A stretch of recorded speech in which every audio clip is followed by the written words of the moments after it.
Hey guys, Coldbrew here. Welcome back to another Raid Shadow Legends video. Guys, this one will be all about the budget Unkillable team featuring Maneater and a Painkeeper. So there's many variants of these teams available. There's variants using an ally attack champion. This one specifically does not feature that, but it does feature the fact that you don't need to be changing gear from Ultra Nightmare to Nightmare clan boss when you're trying to fight it. So it's not the usual budget Unkillable, the one that Deadwood featured. This one was actually developed by a guy called Kiban over on Reddit a year ago, and I've just found about it. So I said, okay, I'll make a video and change my team on the free-to-play account on it and see how it does. So let's just go over the gear very quickly. It's not very different than all the other versions of the budget Unkillable, so that's fine, I guess. So let's go over each and every one of them. Where's Maneater?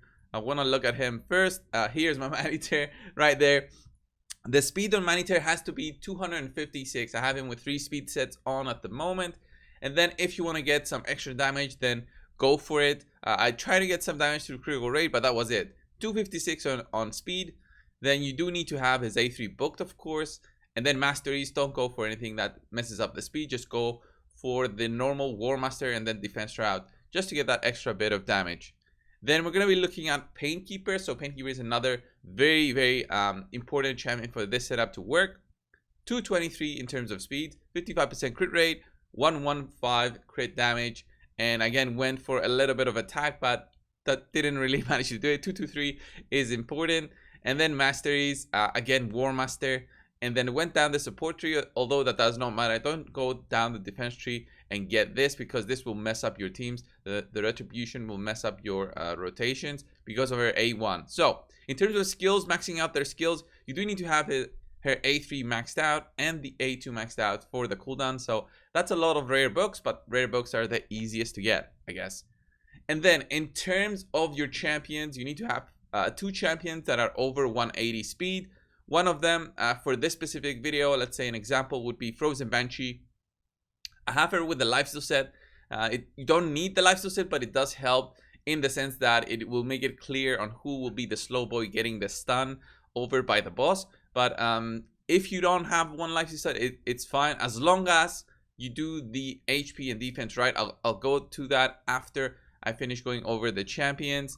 And we see Frozen Banshee at 180 speed with 37,000 health, 1.8k defense, so that's a lot of defense, and of course enough accuracy for her to be landing those debuffs. 278, that's a lot of accuracy. She is maxed out, although it's not really needed. It does help with your damage. And then Masteries, I even went with Lore of Steel here. It doesn't matter, it doesn't mess up the rotation, and War Master. And then for the other one, it's gonna be Althar. So Althar is going to be a little bit faster, 188 this time. And again, enough accuracy for him to land his debuffs. He doesn't need the books, but the books help with his damage potential. And then I went for Giant Slayer and Master Hexer. And that was it, really. That was it for Althar and Frozen Banshee. And then we go for the Slow Boy. So the Slow Boy will be a champion that is slow enough so that they don't take 1 turn for every 1 turn the boss takes. And usually it's going to be Geomancer for me. Geomancer here is built like with barely any gear on. But the most important thing you want to have on your slow boy champion is he has the most health out of all your champions. The most health and the least amount of defense. The least amount of defense. 2 important rules. As long as you follow these 2 rules, then your budget Unkillable will work just fine. So most amount of health on your slow boy, and then the least amount of defense. That's it. You don't have to worry too much about anything else.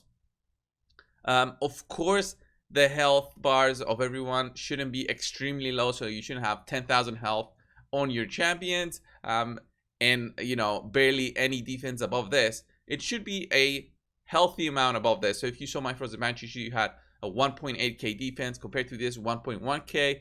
I know it's a lot of difference in terms of defense, but it helps in making this budget Unkillable work. And that's it, really, guys. And this works on both the Ultra Nightmare difficulty and the Nightmare difficulty. Right here, I can show you the Nightmare difficulty just now. We'll go in there. I'm gonna use, should I use this team?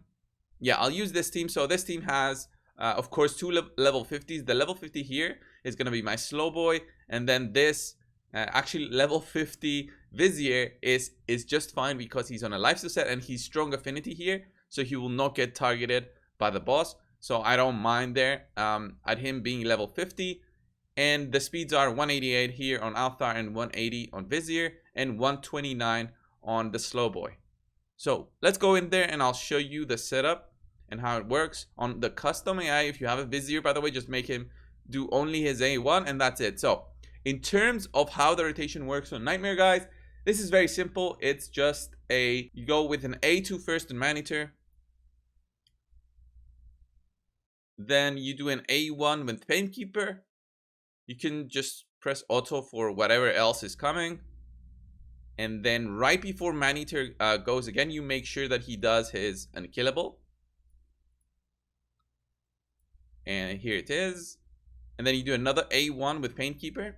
And then you can actually press auto. And it should work without the need to change gear. And that's amazing for all affinities and for the difficulties of Ultra Nightmare and Nightmare. So if you were also doing the if you're also doing Brutal, then there are gonna be some issues because these teams so far that I know do not work on Brutal, but here you see it works. The stun went on the level 50 Armina, and that's how it's gonna go all the way to the end of the clan boss. So let's exit here and we'll come back for the Ultra Nightmare version of it. Okay guys, so this is the Ultra Nightmare boss.